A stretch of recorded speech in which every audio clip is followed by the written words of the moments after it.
Start with the jug up high and the cup tilted to create a larger surface area of the espresso.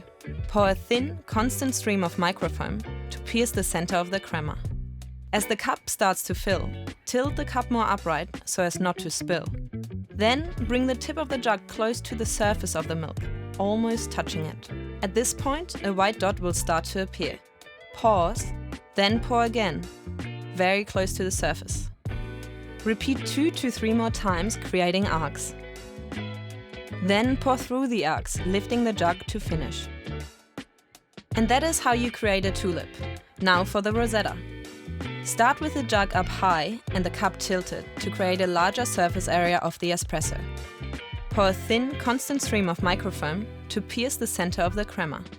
As the cup starts to fill, tilt the cup more upright so as not to spill.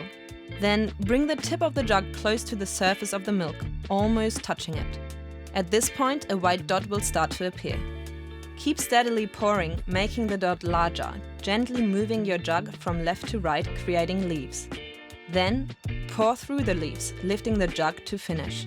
Good luck with your journey!